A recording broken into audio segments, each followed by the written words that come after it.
Assalamualaikum warahmatullahi wabarakatuh. Alhamdulillah wassalatu wassalamu ala Rasulillah wa ala alihi wa sahbihi wa man wala. Asyhadu an la ilaha illallah wahdahu la syarikalah wa asyhadu anna Muhammadan abduhu wa rasuluhu amma ba'd. Baik, pertama sekali tuan sekalian, kita syukur kepada Allah SWT. Allah berikan kesempatan pada saya dan tuan-tuan bersama-sama kita meneruskan perbincangan berkaitan dengan kisah-kisah yang tidak sahih di meja penceramah. Baik, tajuk kita pada malam ni ialah tajuk yang ke-15. Saya tak sempat nak scan slide, insya-Allah lah untuk kita Al-Manarul Munif ni nanti kita kongsilah. Cuma untuk kisah tidak sahih di meja ceramah ni saya kira untuk saya kongsi beginilah nah. Baik. Tajuk yang ke-15 ni tuan sekalian pada muka surat 285. Malam ni kita bincang tentang apa? Kita bincang tentang kisah-kisah Al-Hasan Al-Basri dengan Rabi'atul Al-Adawiyah. Jadi Hasan Al-Basri seorang ulama yang sangat terkenal. Ya, nanti kita akan baca sikit tarikh dia punya kitab, dia punya apa kisah dia, apa pandangan-pandangan ulama kepada Imam Hasan Al-Basri. Ya, berkaitan dan kisah Hasan Al-Basri ni ada ceritalah, ada satu peristiwa yang mengaitkan di antara tokoh ulama, sebenarnya tokoh waliullah juga di kalangan wanita, iaitu Rabi'atul Adawiyah. Rabi'atul Adawiyah, nanti kita akan tengok apa isu yang berlaku dalam kisah ni. Baik, tuan sekalian, kalau kita tengok pendahuluan dalam kitab ni, Hasan Al-Basri adalah salah seorang ulama besar dalam sejarah Islam. Beliau termasuk dalam kalangan tabi'in yang dikatakan memiliki ilmu yang sangat tinggi dan sifat wara'. Karena kalau tuan-tuan tengok dalam kitab-kitab tarikh seperti kitab Tarikh Kabir oleh Bukhari, Hasan Al-Basri ini adalah salah seorang ulama ataupun tabi'in yang wara', yang punya ilmu yang tinggi, yang menjadi rujukan di kalangan para ulama, di kalangan tabi'in. Imam Hasan Al-Basri. Menurut Al-Imam Az-Zahabi dalam Siyar A'lamun Nubala, Imam Zahabi mengatakan bahawa nama sebenar Hasan Al-Basri ini ialah Al-Hasan bin Abi Al-Hasan Yasar. Nah, ini juga disebut dalam Tarikh Al-Kabir oleh Bukhari, huwa Al-Hasan bin Abi Al-Hasan Al-Basri. Wa ismun Abi Hasan Yasar, nama ayahnya ialah Al-Hasan Yasar, nama ayah dia. Kunyah bagi Al-Hasan Al-Basri ini, kata Imam Bukhari dan Imam Az-Zahabi, iaitu kunyah ialah Abu Sa'id. Abu Sa'id itu dia punya kunyah dia. Dan beliau ni tuan sekalian ialah Maula Zaid bin Thabit Al-Ansari, wa huwa ahadul a'immatul a'lam wa ahadu hufazul Quranul Karim.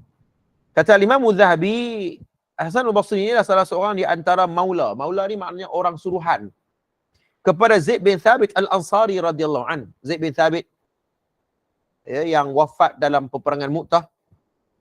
Itu Zaid bin Harithah. Zaid bin Thabit Al-Ansari, ada maklumat mengatakan beliau adalah maula kepada Abu Al-Yasar Ka'ab bin Abi bin Amr As-Salmi. Selain daripada itu, ibu beliau juga dikatakan maula kepada isteri Nabi SAW, iaitu Ummu Salamah. Namun ada pandangan lain mengatakan bahawa beliau maula kepada Jamil bin Qutbah. Sehubungan dengan itu, orang mengaitkan beliau sebagai anak angkat kepada isteri Nabi SAW. Jadi maknanya Hasan Al-Basri ini tidak asing lagi dengan Nabi SAW, ataupun kita katakan bahawa mak Hasan Al-Basri ini ialah sebuah riwayat mengatakan bahawa pembantu kepada isteri Nabi, isteri Nabi. Baik, kemudian Abu Burdah memberikan pujian yang tinggi kepada beliau dengan mengatakan, saya tidak melihat seorang pun yang paling menyerupai sahabat Nabi SAW. Ini seorang ulama mengatakan, Abu Burdah mengatakan bahawa Hasan Al-Basri ini dia tak pernah tengok sahabat Nabi yang tabi'in yang lain, melainkan Hasan Al-Basri ini macam sahabat Nabi. Maknanya dia sudut akhlaknya, pengamalan sunnahnya, dan juga ketinggian zuhud dan sebagainya. Sebab tu tuan sekalian, Abu Qatadah pernah pula meminta supaya orang mengikuti Al-Hasan. Saya tidak melihat seorang pun yang menyerupai Umar seperti beliau. Keutamaan beliau tidak diperakui oleh Qatadah. yang menyatakan ilmu Al-Hasan tidak jauh beza dibandingkan dengan mana-mana ulama, melainkan saya mendapati beliau memiliki kelebihan itu. Maknanya di kalangan para ulama Hasan al-Basri itu menonjol. Ya, menonjol.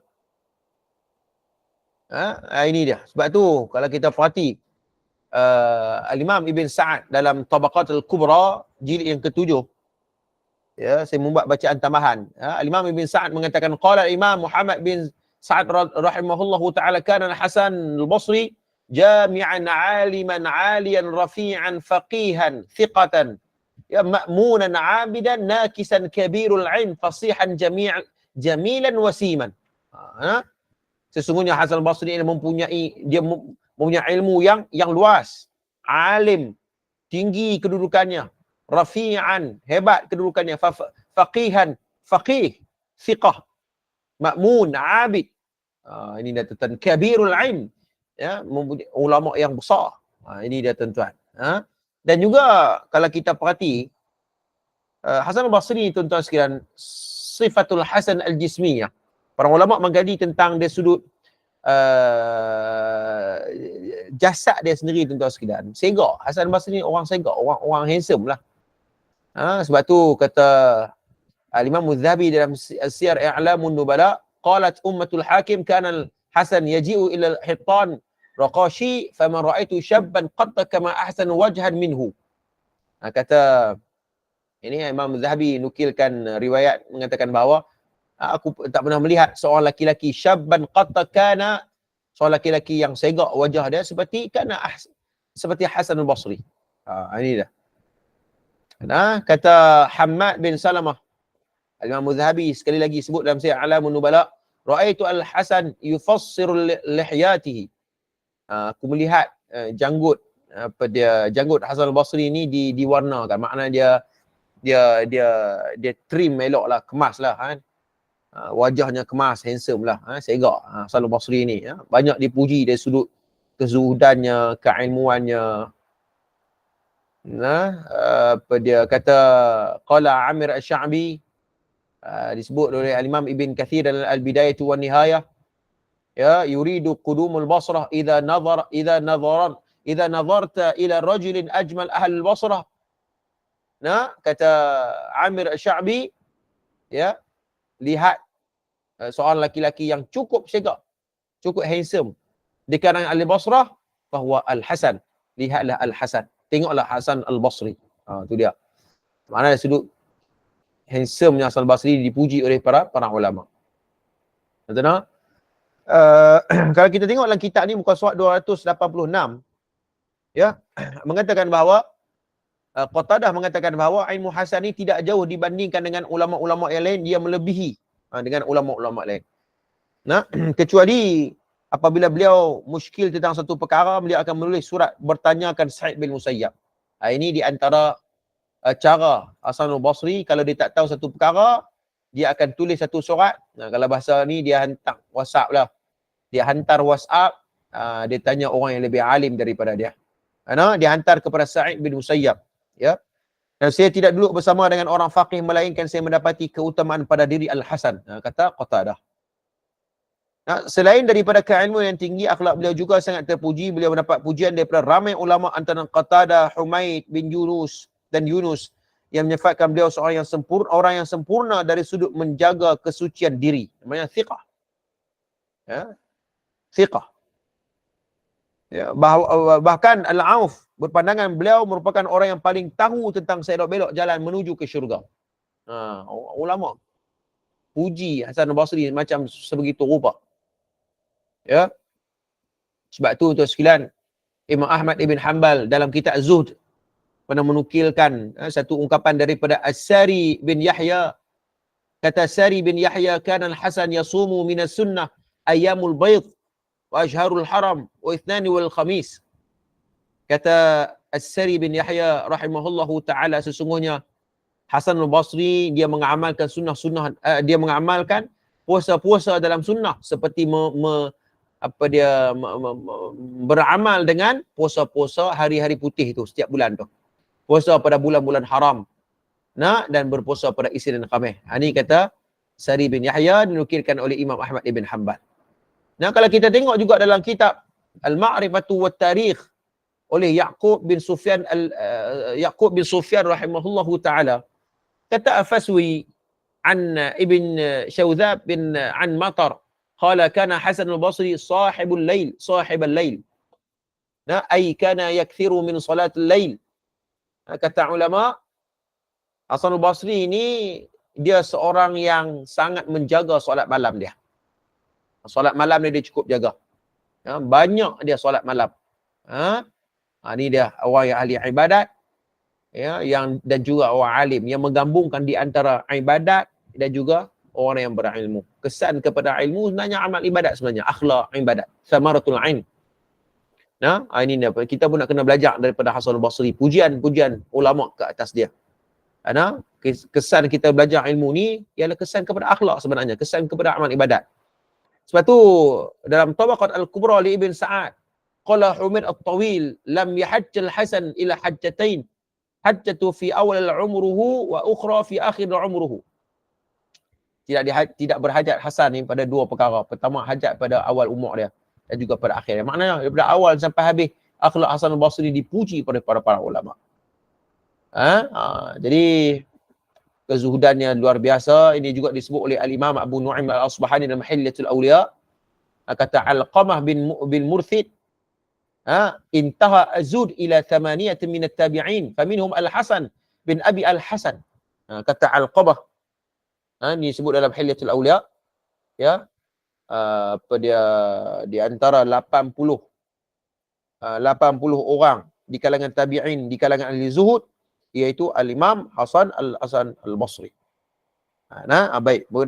Okey, kita tengok lagi. Pada muka surat 286, Al-Hasan dikatakan membawa manusia ke jalan Allah melalui perasaan takut dan khauf. Berbeza pendekatan dengan Rabi'atul Adawiyah.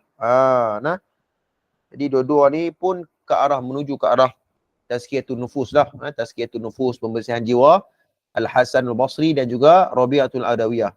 Tapi sebagian ulama mengatakan bahawa Rabi'atul Adawiyah ni dia mendidik orang ni dengan cara mahabbatullah, cinta pada Allah.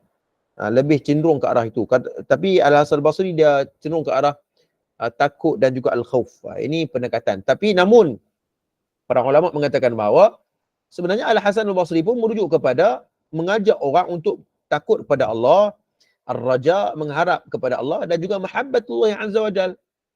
Cinta cinta pada Allah. Sama aja. Sifat zuhud. Sebab tu kita katakan bahawa zuhud ni tuan-tuan sekalian, bukan yang bercanggah dengan nas, bukan bercanggah dengan syarak, tuan-tuan sekalian. Zuhud yang menepati syarak. Yang menepati syarak. Orang yang membersihkan dirinya dengan dosa dan noda mestilah dengan syarak, tuan-tuan sekalian. Orang yang tazkiyatun nafs, suka terhadap sufi, tasawuf dan sebagainya kan. Kadang-kadang ia bercanggah dengan nas, dengan Al-Quran. Ini kena hati-hati, tuan. Baik. Tuan-tuan tengok. Okey, persoalan mengenai kisah ni. Ini baru masuk isu dia. Ini baru masuk isu dia. Baik. Sekiranya kita perhatikan kepada beberapa buah karya, termasuklah penulisan-penulisan yang banyak tersebar dalam internet, kita akan berjumpa dengan kisah-kisah yang melibatkan antara beliau dengan seorang wali wanita yang tersohor, iaitu Rabi'atul Adawiyah. Dulu saya belajar di Jordan, masa pergi ke Mesir, kalau tak salah saya, pelajar-pelajar Mesir bawa kami ziarah maqam Rabi'atul Adawiyah. Adalah tempat dia, saya ingat. Dia pakai cerita lah, ini wali wanita lah, waliullah wanita lah sebagainya. Dia cerita macam-macam.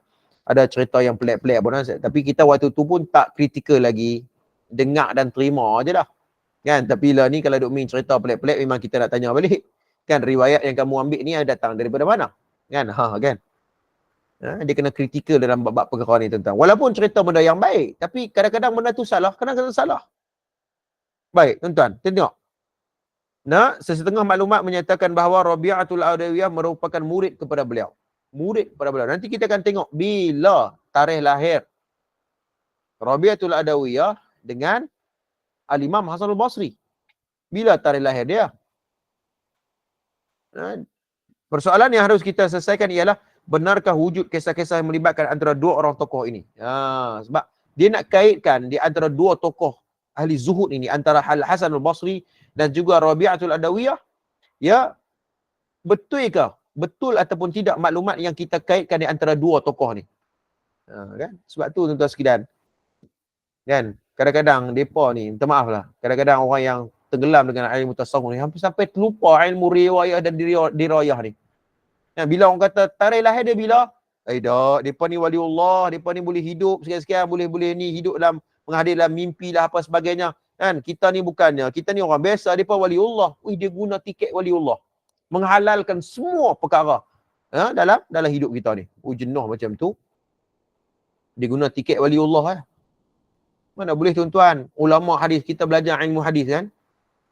Kalian belajar, tuan-tuan perempuan belajar dalam ilmu di teratak hadis ni tuan-tuan. Kita belajar, ulama-ulama hadis sangat objektif. Sangat objektif tuan-tuan. Apabila dia menilai, dia objektif. Ya. Riwayatnya, sanadnya. Baik, kita tengok. Contoh-contoh kisah yang popular, sangat banyak kisah yang melibatkan mereka berdua. Di sini dinyatakan beberapa kisah secara ringkas sahaja.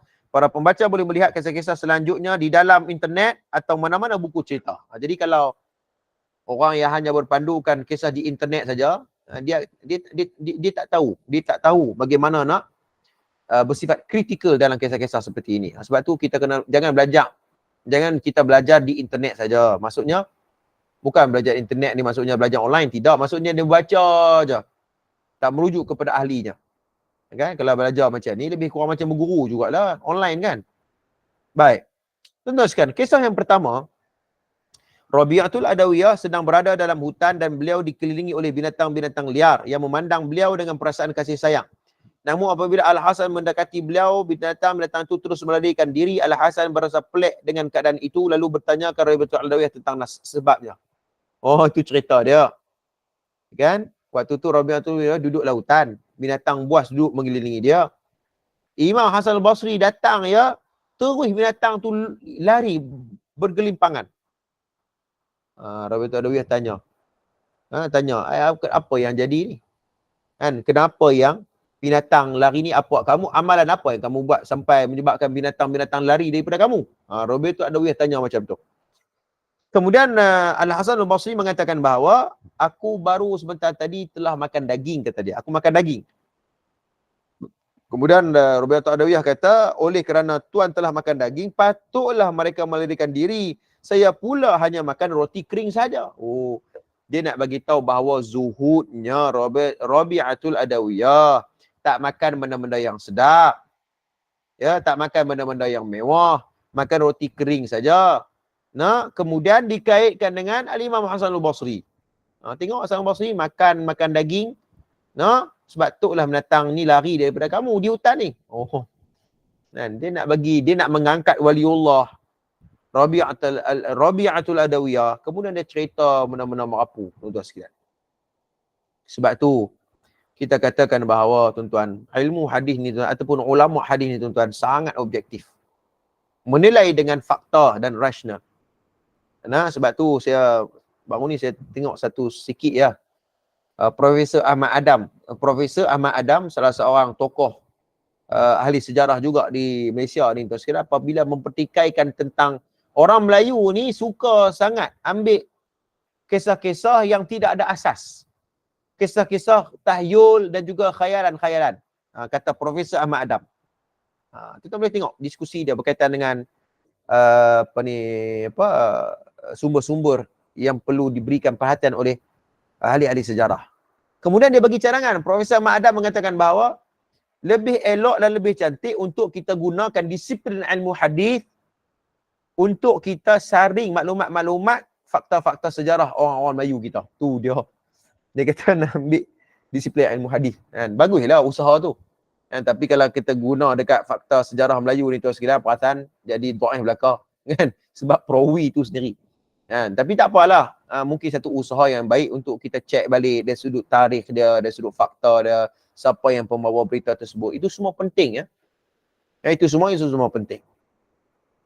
Baik, kemudian itu kisah yang pertama. Kisah yang kedua, Al-Hasan Al-Basri mengajak Rabi'atul Adawiyah berbicara tentang kesufian di atas air. Geng-geng sufi ni kira mengatah hayang ya tuan-tuan. Mengatah hayang ya, benda yang luar biasa. Bila orang bertikai, benda ni, mereka ni waliullah, kita ni siapa? Oh, dia guna alasan tu. Waliullah ya tuan-tuan, kira semua betul ya. Kira wahyu lah. Tuan-tuan sekalian. Hasan al-Basri mengajak Rabi'ah al-Adawiyah bersembang, berbicara tentang sufi di atas air. Namun kemudian Rabi'ah al-Adawiyah mengajak beliau untuk berbicara di atas udara. Rabi'ah al-Adawiyah kita tak mau. Dia kata, aku tak mau, aku nak berbicara, jom kita bicara kesufian ini, tazkiyatun nafs ini, zuhud ini. Ya, di atas udara. Atas angin. Ni atas ayak, ni atas angin. Kan? Maka Al-Hasan terdiam kerana ketidakmampuan beliau untuk berbuat demikian. Ini juga menandakan betapa tingginya karamah yang dimiliki oleh Rabi'atul Adawiyah. Kan? Sampai intim ke unik, ya tahu? Ke Hijaz saya minta ingat dah. Yang buat nasyid Rabi'atul Adawiyah tu kan? Kan? Nak mengangkat waliullah tu, angkatlah.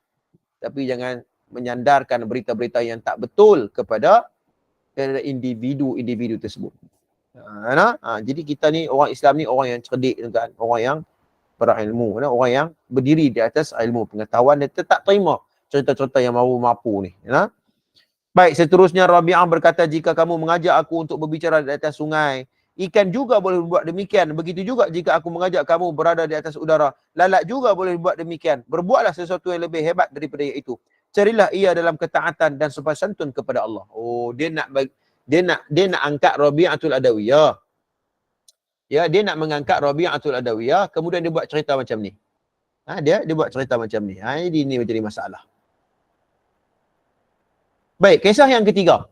Ni kita cerita dulu kisah-kisah yang bermain di meja penceramah ataupun bermain yang mana mereka mengaitkan di antara Hasan al-Basri dan Rabi'atul Adawiyah. Kita cerita ni baru dua. Yang ketiga iaitu Al-Hasan mahu menjadikan Rabi'atul Adawiyah sebagai isteri. Ini lagi special. Hasan al-Basri dia nak jadikan Rabi'atul Adawiyah ni sebagai isteri dia. Namun Rabi'ah bertanya semula kepada beliau, berapakah bahagian akal dan nafsu bagi lelaki dan wanita? Kan? Dia tanya, akal lelaki berapa, nafsu lelaki berapa? Jawab Hasan al-Basri, lelaki memiliki 9 akal dan 1 nafsu. Kan? Sedangkan perempuan sebaliknya. Lalu Rabi'ah menjawab, jika aku yang mempunyai 9 nafsu pun dapat menahannya, apalagi tuan yang memiliki satu saja bahagian nafsu. Dia kata macam tu. Dia nak mengangkat Rabi'atul Adawiyah tu. Dia kata, aku tara 9 nafsu pun boleh tahan. Macam mana aku nak berkahwin dengan kamu? Lelaki ni hanya 1 nafsu saja, tapi tak boleh menawan hawa nafsu. Nak sembang berkaitan dengan sufi dan tasawuf, tuan-tuan sekalian. Sebab tu saya sarankan untuk tuan-tuan belilah. Ya, buku yang ditulis, yang disusun oleh Profesor Dr. Basri Ibrahim. Yang diterbitkan oleh apa saya tak ingat. Iaitu Fiqhul Qulub, penawar bagi hati menurut perspektif Al-Quran As-Sunnah. Kan? Yang tu pun cukup dah tuan-tuan sekalian. Kita nak buang dunia dalam diri, nak buang sifat-sifat mazmumah. Apa lagi yang kita nak, melainkan hal itu diajar oleh Al-Quran, hadis Nabi SAW dan juga asal-asal sahabat. Betul tak tuan-tuan? Apa lagi yang kita nak? Itu pun dah cukup memadai dah tuan-tuan sekalian. Apa yang terdapat dalam Quran, apa yang terdapat, kita kata yang tu tak cukup, yang tu tak canggih, kami nak pakai hal lain. Saya pun tak pasti. Ya. Zuhud yang bagaimana yang mereka cari sebenarnya? Ya. Tarikat ataupun tasawuf yang macam mana yang mereka cari sebenarnya? Iaitu semua itu merujuk kepada Al-Quran, hadis Nabi. Dan juga generasi yang paling terbaik adalah khairun nasi. Qarni thumma alladhina yalunahum, para sahabah. Siapa lagi yang kita nak ikut melainkan generasi para sahabah, asal-asal sahabah dan sebagainya. Ya, kalau ulama pun boleh. Ya, tapi ulama yang berdiri di atas disiplin ilmu dan ulama-ulama yang muktabar. Kan? Ni duk pakai ulama-ulama yang depa define ataupun depa golongkan mereka ni ulama di sisi mereka, tapi bercanggah dengan ulama yang muktabar. Buat apa? Timbullah sufi-sufi yang pelik-pelik, tuan-tuan sekalian. Sufi yang pelik-pelik, yang bercanggah dengan Quran hadis ni. Baik, kemudian kisah yang keempat, iaitu Al-Hasan dan 2 orang sahabatnya pernah berkunjung di rumah Rabi'ah. Namun rumahnya agak gelap, maka Rabi'ah pun memetik jarinya dan keluarlah cahaya daripada jarinya. meneranginya rumah yang gelap. Oh, dia tak pakai mentol, dia tak pakai api. Dia petik ya, api keluar terus. Ya, bercahaya terus daripada jari dia. Oh, syaitan ni canggih tu. Nah, iyalah wali. Jadi bila wali ni semua betul belaka lah. Kan, tuan-tuan, cerita-cerita ni tuan-tuan, ni cerita ratusan tahun ni, orang dah mula cerita. Kan, apa yang berlaku di sekeliling kita tuan sekalian, benda ulang yang sama je. Ulang benda yang sama je tuan-tuan sekalian. Mungkin dia cerita dia pelik sikit sebab tu guru dia. Kan?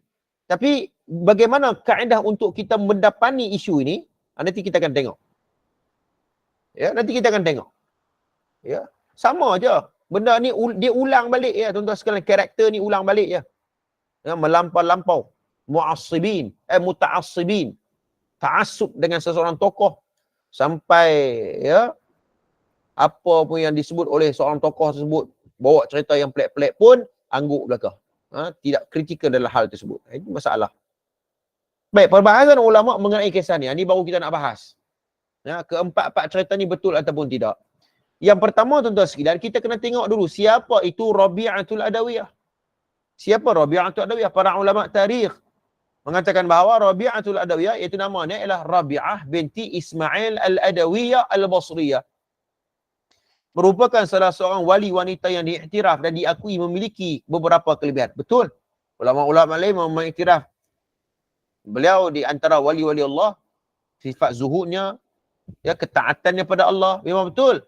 Tapi tidak bermakna kita agama mengizinkan kita mengekalkan cerita-cerita yang tak betul lalu menyandarkan kepada dia.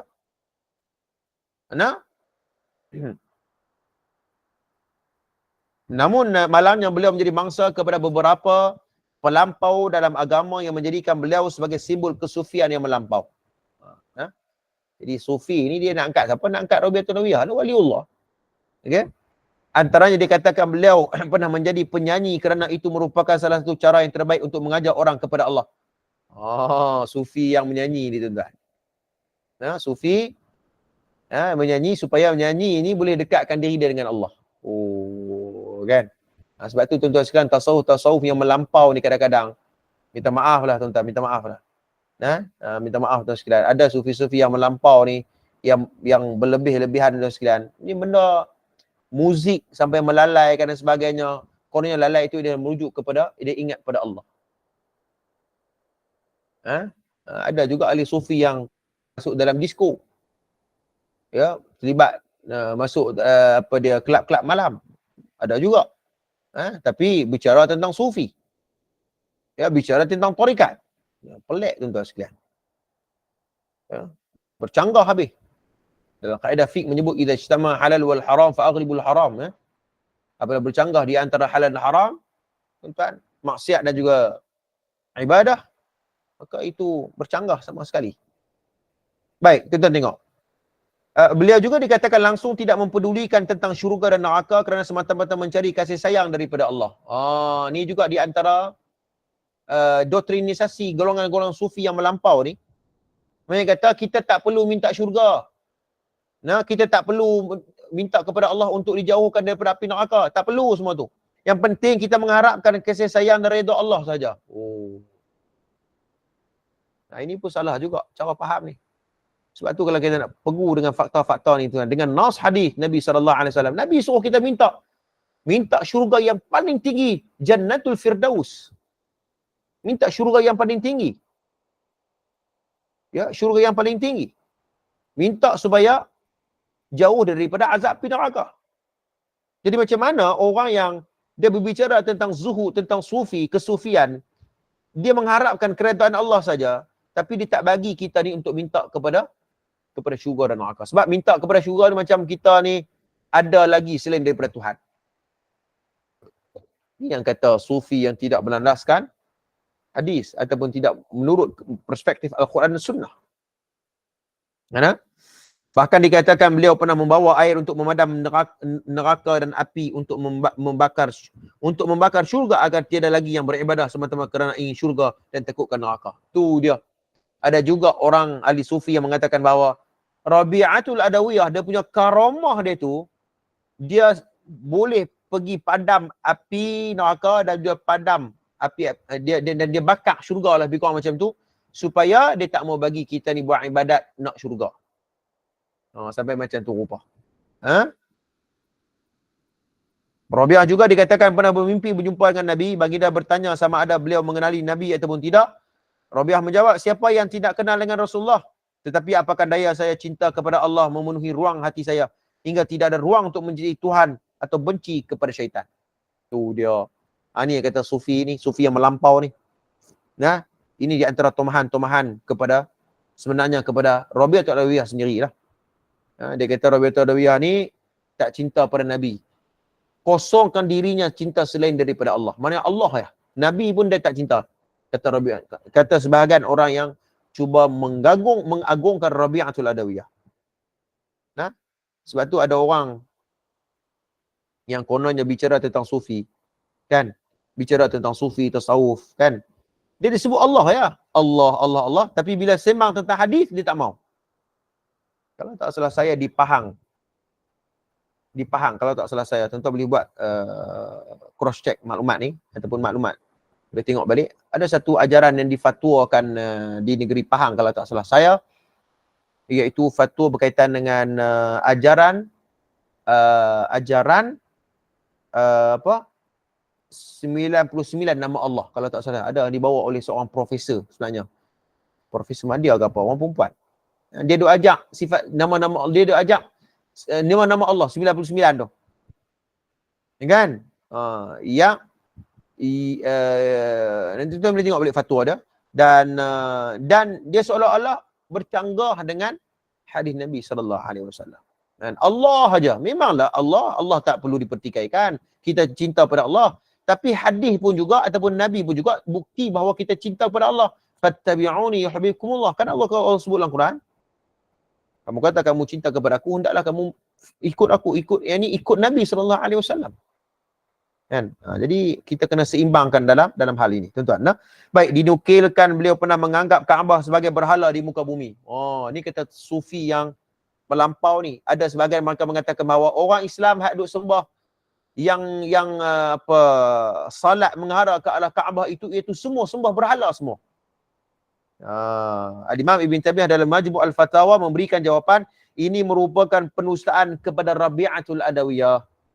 Bukan Rabi'atul Adawiyah berfahaman macam tu, tapi orang-orang yang cuba mengagungkan kesufian, mengagungkan tokoh waliullah ini, lalu menyandarkan kepada cerita-cerita yang tak betul. Nah, sekiranya ada orang yang beranggapan demikian, dia menjadi kafir dan diminta bertaubat. Sampai macam tu rupa ahli sufi yang melampau ni. Siapa yang mengharap ke arah kiblat, seolah-olah kafir sebab sembah Kaabah. Imam Ibn Taymiyah mengatakan bahawa kita bukan sembah Kaabah. Kaabah itu hanyalah sebagai kiblat saja. Arah untuk kita salat. Ya, bukan untuk kita dan untuk melakukan tawaf Kaabah dan juga berdoa kepada Allah, bukan berdoa Kaabah tu. Ya. Baik, muka surat 291, Abu Sa'id bin Al-Arabi mempertahankan Rabi'ah dengan berkata, ada pun Rabi'ah ramai orang mengambil banyak hikmah daripada beliau. Ini sudah disebut oleh Sufyan, Syu'bah dan selain daripada mereka. Jadi Abu Sa'id bin Al-Arabi mempertahankan cerita-cerita yang merapu ni, ya, itu semua tak betul apabila menyandarkan kepada Rabi'ah Adawiyah. Kenapa? Kerana Sufyan, Syu'bah, ini tokoh-tokoh ulama mengiktiraf Rabi'atul Adawiyah. Jadi apabila ulama mengiktiraf seseorang tokoh ni tuan sekalian, bukan ada sebab dia, ada alasan dia. Macam mana orang ilmu, qul hal yastawi alladhina ya'lamuna wal ladzina la ya'lamun, ya, katakanlah adakah sama orang mengetahui dengan orang tidak mengetahui. Orang alim dia membenarkan ucapan-ucapan yang salah. Tidak. Syu'bah semua kita kenal, Sufyan ibn Uyainah semua kita kenal dia. Baik, kemudian Syekh Abdul Rahman bin Abdullah As-Suhaim membahaskan beberapa kenyataan yang disebahkan kepada Rabi'atul Adawiyah. Yang antaranya, saya tidak menyembah Allah kerana inginkan syurga, juga bukan kerana takutkan neraka. Kan?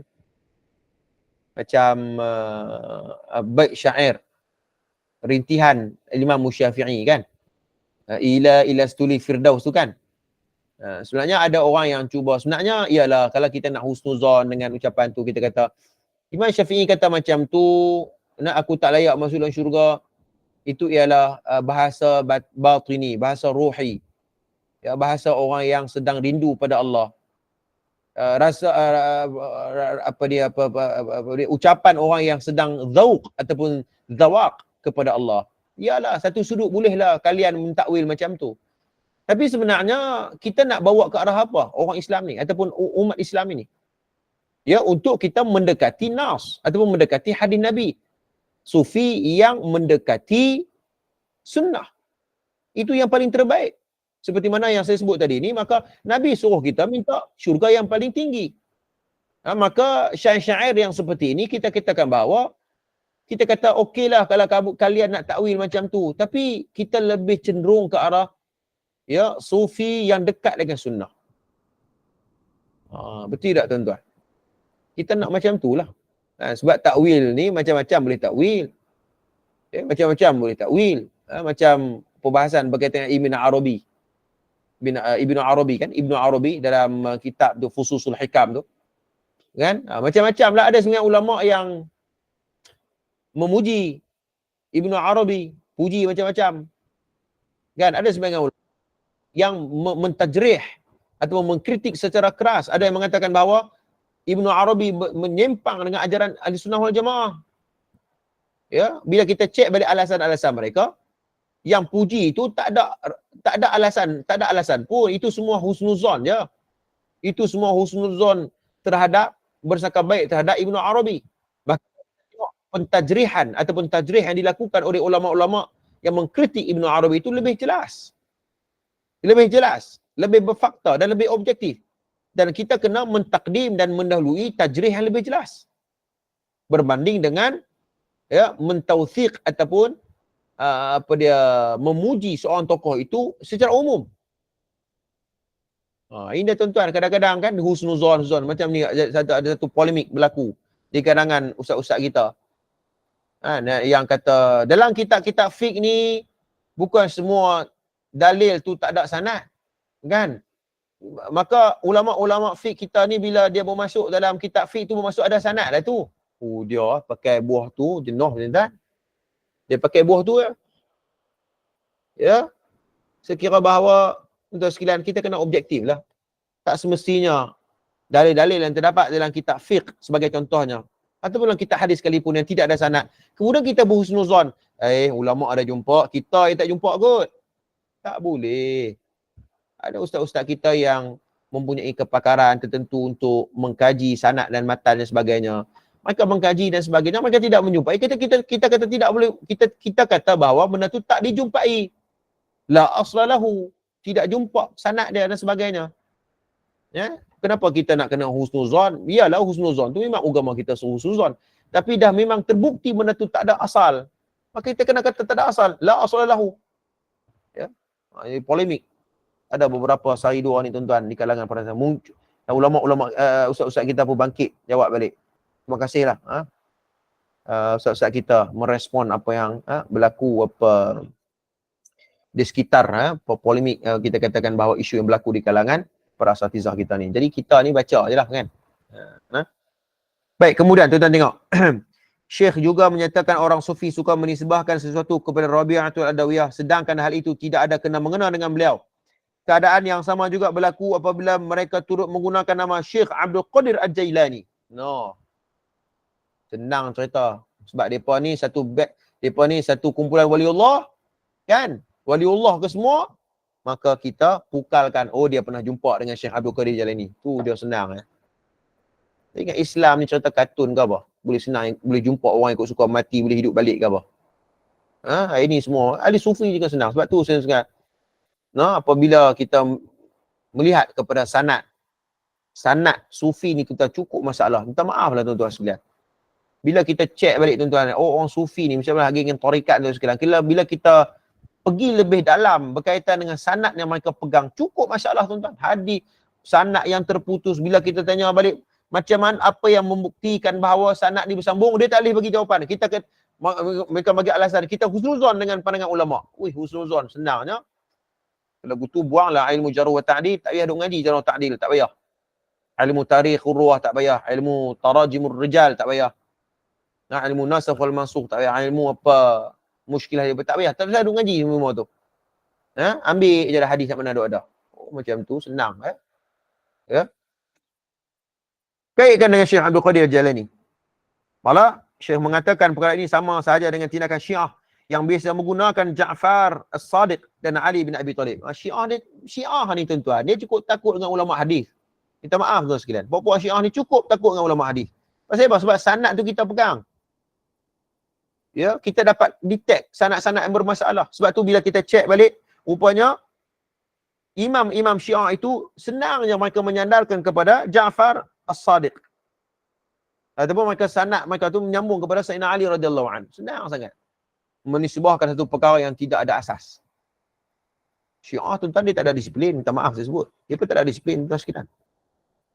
Okey, baik. Kedua, kita tengok muka surat 292. Bagaimana pula dengan kisah yang melibatkan Rabi'atul Adawiyah dengan Al-Hasan? Jadi kita nak kaitkan, kita nak tengok apa faktanya yang kita nak kaitkan di antara Rabi'atul Adawiyah. Kita dah cerita tadi. Cerita-cerita yang pelik-pelik tu, tentang Rabi'atul Adawiyah tu tak betul. Nah, kemudian kita nak bahas pada tajuk yang ke-15 ni, adakah betul cerita yang mengatakan bahawa Al-Hasan Al-Basri ada kaitan dengan Rabi'atul Adawiyah? Baik, kita tengok. Tidak syak lagi bahawa sebarang kisah yang melibatkan mereka berdua adalah dusta semata-mata. Ini dapat dibuktikan dengan satu fakta yang paling besar dan selebihnya merupakan jawapan-jawapan akliyah terhadap pendustaan yang sudah diselitkan dalam kisah-kisah tersebut. Namun artikel ini tidak mahu membahaskan panjang lebar dan satu persatu kisah-kisah yang dinukilkan. Hanya satu hujah yang mampu disampaikan di sini. Jadi pengarang kitab kita ni tuan sekalian, kalau dia nak bahas secara panjang lebar memang banyaklah, tapi dia guna satu hujah ya. Apa hujahnya? Baik.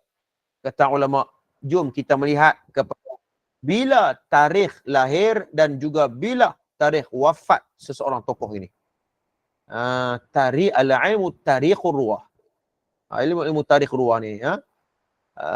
Dalam waktu saya master hadis dulu ni ada satu subjek yang mesti kena mengaji. Mesti kena belajar. Ilmu tarikh ar-ruwah.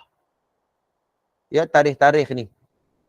Bila sekian-sekian wafat, bila ulama ni wafat, bila tabi'in ni wafat. Jadi kita tak boleh nak sandarkan. Baik. Al-Imam Hasan Al-Basri dilahirkan pada tahun 21 Hijrah. Salaf. 21 Hijrah maknanya dekat dengan zaman Rasulullah SAW. Pada zaman Umar Al-Khattab, beliau meninggal dunia pada tahun 110 Hijrah. Maknanya umur Al-Hasan Al-Basri ni sekitar 89 tahun je. Umur 89 tahun pun lama juga lah. Ya, panjang lah. Ya, bagaimana pula dengan tarikh kelahiran dan kematian Rabi'ah? Jadi kita nak kena tengok bila tarikh kematian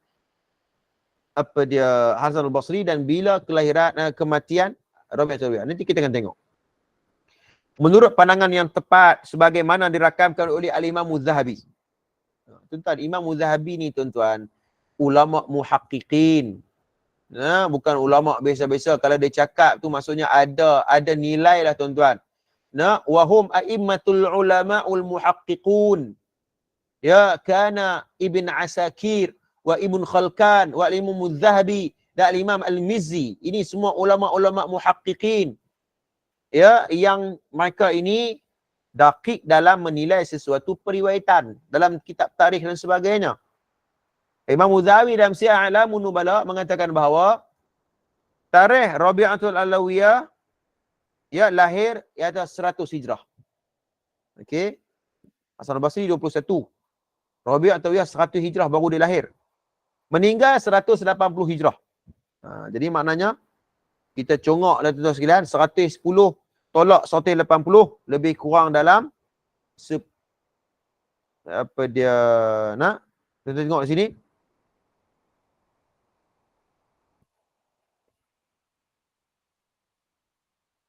Rabi'atul Adawiyah meninggal 180. Ini bermakna sewaktu kelahiran Rabi'atul Adawiyah, Al-Hasan sudah berusia 79 tahun. Maknanya 10 tahun saja tempoh Hasan Al-Basri, kalau betul pun cerita ni berlaku, maksudnya 10 tahun ni kecil sangat, boleh buat apa lah Rabi'atul Adawiyah ni 10 tahun. Kecil sangat. ketika itu Rabi'ah Adawiyah waktu umur Hasan al-Basri 79, Rabi'ah Adawiyah pada umur pada itu 10 tahun baru. Hasan sudah meninggal dunia. Jadi apakah logik wujud pertemuan dan perbincangan antara mereka? Boleh kata logik ke? Boleh terima ke?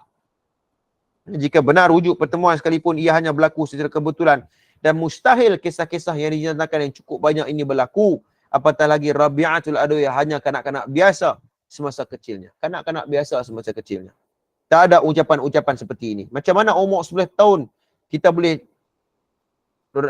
jumpa kisah-kisah yang pelik-pelik tu.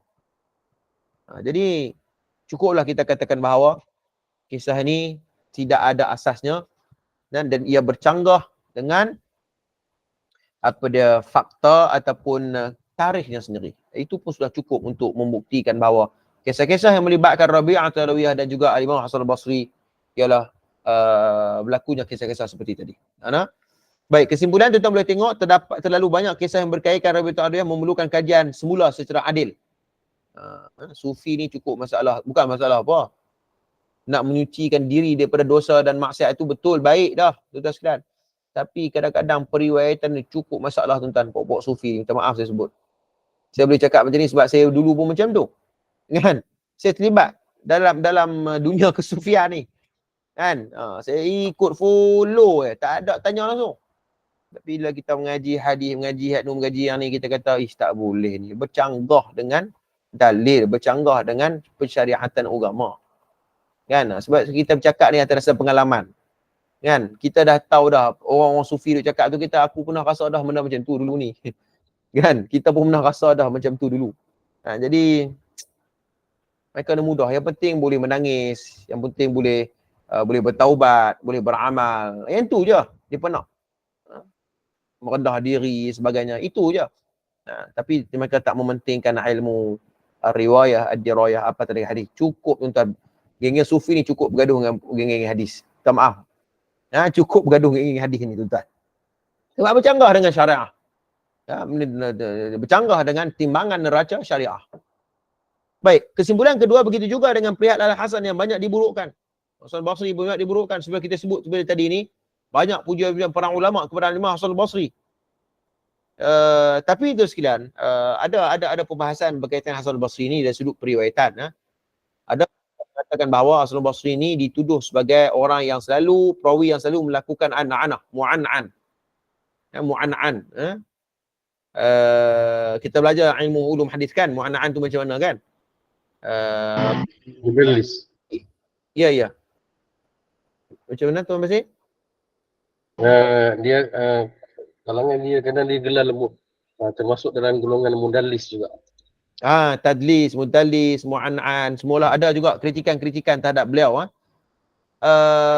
Kalau tanya pendapat saya, kritikan Imam Hasan al-Basri, ungkapan dinilai oleh Al-Hafiz Ibn Hajar Asqalani mengatakan bahawa boleh untuk ambil periwayatan Hasan al-Basri, ya, kerana beliau tergolong di kalangan perawi yang thiqah. Perawi yang thiqah namun melakukan tadlis dan juga mu'an'an boleh diguna pakai, kata sebagian ulama hadis. Ada juga yang agak keras yang tak ambil terus periwayatan daripada Hasan al-Basri, ya. Tapi ada sebagian ulama menerima periwayatan perawi yang thiqah, seperti Al-Imam Syafi'i juga, kalau tak salah saya, yang menerima perawi yang thiqah walaupun mereka melakukan anak-anak. Ini juga disebut oleh apabila kita bahas berkaitan dengan hadis mursal kan. Hadis mursal ada ulama yang menolak secara total, ada ulama yang menerima secara mutlak, ada juga ulama yang meletakkan syarat-syarat tentu. Antara syarat seperti Imam Syafi'i, ya, kalau perawi itu thiqah, adil, namun dia melakukan mursal dalam hadis, maka masih lagi boleh mengambil periwayatannya. Syaratnya perawi yang thiqah. Itu semua perbahasan di kalangan sarjana-sarjana hadis. Baik, kemudian kesimpulan yang ketiga, terdapat kecenderungan kesinfan sufi ekstrim yang terlalu melebihkan soal karamah dan amalan sesetengah mereka.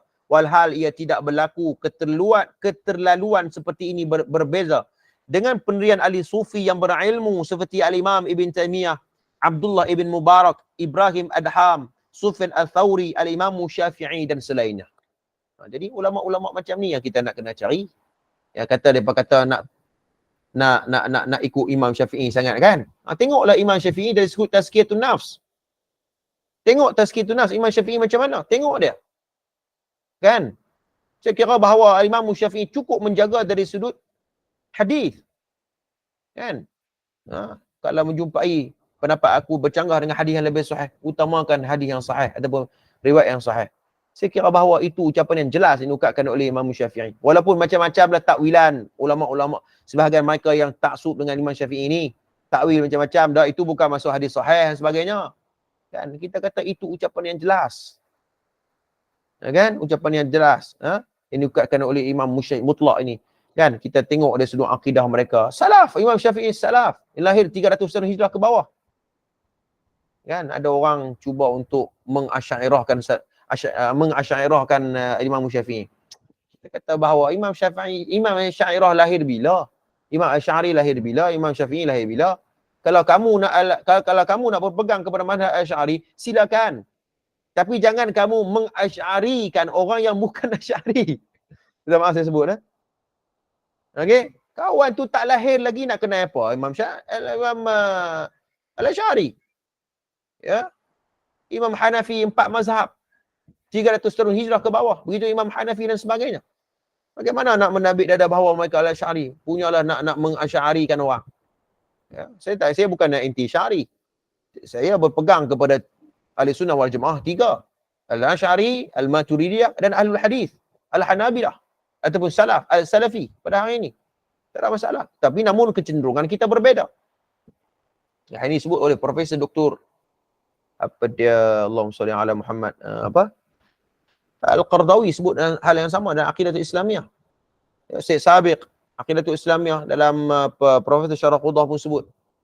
Ya, itu Ahli Sunnah wal Jamaah. Maka bila kita tahu perbezaan-perbezaan ini, kita berlapang dada, jangan kita berlebih-lebihan dalam kita duk tembak benda yang tak ada asas ni. Kecenderungan kita itu ada, namun apalagi yang masih dalam ruang lingkup perbezaan di kalangan yang diiktiraf di kalangan para ulama muktabar, kita kata wa ta'awanu pada kita bersepakat dalam benda yang kita sepakat. Baik. Soalan.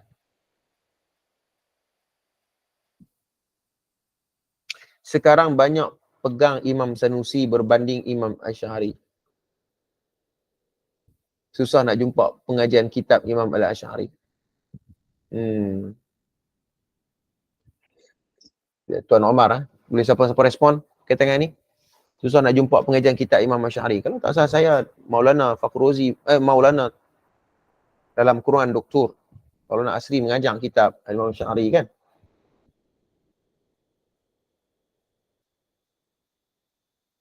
Okey, saya takat tu dulu kot. Kita punya perkongsian kita. Sebenarnya saya nak pergi ke satu kisah lagi, kisah yang ke-16 ya. Kisah taubat Malik bin Dinar. Malik bin Dinar, tapi dah pukul 10 dah. Saya pun nak berehat hari ni satu hari. Tak berehat lagi hari ni. Kita tunda pada pertemuan akan datang lah untuk kita bahas pada tajuk yang ke-16. Hari ni saya nak buka soalan lah. Kalau ada soalan-soalan apa. Baik Ustaz, nak di mana boleh rujuk dari sunnah Imam Syafi'i? Tazkiyatun nafs al-Imam Syafi'i.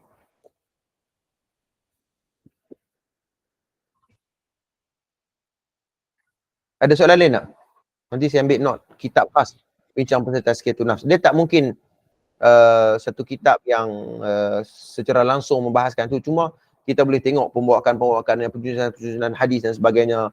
Ya, pembawakan saringan dilakukan oleh Imam Syafi'i dalam melakukan hadis tazkiyatun nafs sebagainya. Itu kita boleh belajar sesuatu bagaimana perhatian Imam Syafi'i terhadap sesuatu periwayatan tersebut. Tapi tak apa, nanti saya akan respon apa contoh kitab tazkiyatun nafs yang ditulis oleh Imam Syafi'i.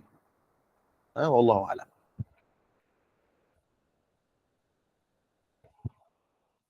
Kita buka pada soalan lain kalau ada soalan. Baik. Assalamualaikum Ustaz. Salam, ya tuan masih. Nak Basir dari Pulau Pinang ni. Ya sila. Pertama sekali minta maaf Ustaz, Ana hari Sabtu ni tak boleh nak ikut kuliah Ustaz lah. Sayang kitab Al-Manarul Munif tu baru baca, sayang tak boleh ikut. Ya tak apa. Nak tengok rakaman lah. Baik tuan, baik. Baru mukadimah tu. Itulah. Rugi. Tak apalah. 3 bulan ni insya-Allah sabar tak kita InsyaAllah. tengok rakaman.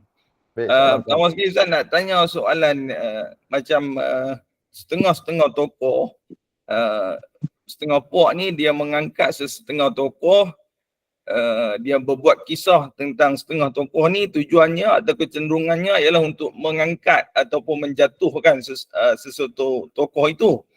Tapi berkenaan dengan Rabi'atul Adawiyah dengan Hasan Al-Basri ni, apakah tujuan puak-puak ini mereka cipta kisah-kisah ini Ustaz? Kalau boleh Ustaz ada pandangan sikit tentang cerita ni. Terima kasih ya. Baik, terima kasih Tuan Masih. Soalan yang baik soalan yang baik. Seperti mana kita sebut pembahasan kita ni pada tajuk yang ke-15 ni iaitu bagaimana kisah mereka yang dikategorikan sebagai, kita katakan bahawa orang sufi mengangkat mereka sebagai tokoh. Okey, mengangkat mereka sebagai tokoh. Rabi'atul Adawiyah terkenal sebagai orang ulama menilai Rabi'atul sebagai seorang waliullah. Ya, ucapan ini memang sangat terkenal di kalangan para ulama dan ilmuwan. Hasan Basri pun seorang ahli zuhud. Kita sebut kitab tarikh sebentar tadi. Ya, cuma kita katakan bahawa depa ni tak ada tokoh yang nak jadikan sebagai ikon. Kan? Kemudian depa mengangkat Rabi'atul Adawiyah yang diiktiraf sebagai waliullah. Ya. Okey, dengan depa cerita menambah maklumat-maklumat yang tidak ada asas. Itu yang jadi masalah. Itu je sebab kalau kita cerita dengan tokoh-tokoh yang lain, mungkin dia kata, dia ni siapa yang pertikaikan dan siapa yang mengiktiraf sebagai waliullah, kan? Tapi Rabi'atul Adawiyah, para ulama mengiktiraf sebagai waliullah. Jadi nama jawatan waliullah tu ada kat dia. Tapi ahli sufi ni dia nak mengangkat seorang tokoh waliullah ini dengan menyandarkan cerita yang tidak sahih. Itu yang jadi masalah. Ahli sufi muta'assibin, makin ta'assub dalam mengangkat satu tokoh. Tidak lain dan tidak bukan hanyalah menokok nambah kisah-kisah yang tidak ada asas. Itu saja. Tuan Basir. Baik, terima kasih Ustaz. Baik. Tengok Ustaz buat PhD di USM. Mudah-mudahan Allah bagi kemudahan kat Ustaz. Amin. InsyaAllah doakan saya bagi saya. Senang singgah lah main rumah. Di mana tu? di Glugok Ustaz, dekat IPG. Oh, ya IPG. Dia IPG. Penang. Di Penang. Dekat USM tu. Ya, insya-Allah ada rezeki nanti. Kita jumpa insya-Allah. Kena nasi kandang Okay, Ustaz. Mudah-mudahan Allah makan. InsyaAllah. Amin. Terima kasih banyak atas doa. Baik, ada soalan lain lagi ke kalau ada ni? Kalau ada perkongsian ke lah, siapa yang nak kongsi?